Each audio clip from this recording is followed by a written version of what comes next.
Phone storage issue എങ്ങനെ solve ചെയ്യാം? നമ്മൾ ഫോണിൽ നിന്ന് ഫോട്ടോസും വീഡിയോസും ഒക്കെ എത്ര ഡിലീറ്റ് ചെയ്തിട്ടും സ്റ്റോറേജ് ഫുള്ളും തന്നെയല്ലേ കാണിക്കുന്നത്. ഒരു 10 GB വരെ നമുക്ക് സ്റ്റോറേജ് ലാഭിക്കാൻ വേണ്ടിയിട്ട് എന്ത് ചെയ്യണം എന്നുള്ളത് പറഞ്ഞുതരാം. പക്ഷെ അതിനു മുമ്പ് എന്തുകൊണ്ട് എങ്ങനെ വരുന്നതെന്ന് അറിയണ്ടേ? നമ്മൾ വാട്സപ്പിൽ നമ്മൾ സെൻഡ് ചെയ്യുന്ന മീഡിയ, അതായത് ഫോട്ടോസും വീഡിയോസും ഒക്കെ നമ്മൾ അറിയാതെ തന്നെ ഒരു കോപ്പി നമ്മുടെ ഒരു ഫോണിൽ ഒരു ഹിഡൻ ഫോൾഡറിൽ പോയി സേവ് ആവുന്നുണ്ട്.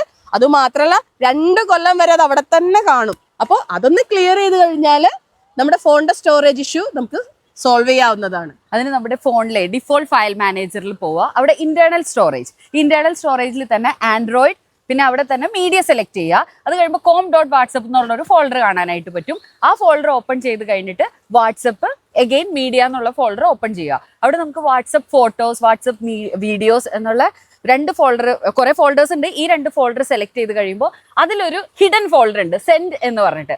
അത് ഓപ്പൺ ചെയ്യുമ്പോൾ നമുക്ക് കാണാം ഈ പറഞ്ഞ ഫയൽസ്, മീഡിയ എല്ലാം സേവ് ആയി കിടക്കുന്നത്.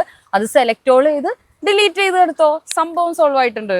പിന്നെ നമ്മുടെ ഈ പ്രൊഫൈലില് നമ്മൾ സ്റ്റോറേജ് ഇഷ്യൂ സോൾവ് ചെയ്യാനുള്ള വേറെയും ഒരുപാട് വീഡിയോസ് ചെയ്തിട്ടുണ്ട്. അപ്പോൾ ഇതൊന്ന് ഫോളോ ചെയ്തിട്ട് കയറി നോക്കുകയാണെന്നുണ്ടെങ്കിൽ ഒരുപാട് ഉപകാരപ്പെടുന്ന കാര്യങ്ങൾ അറിയാനായിട്ട് സാധിക്കും കേട്ടോ.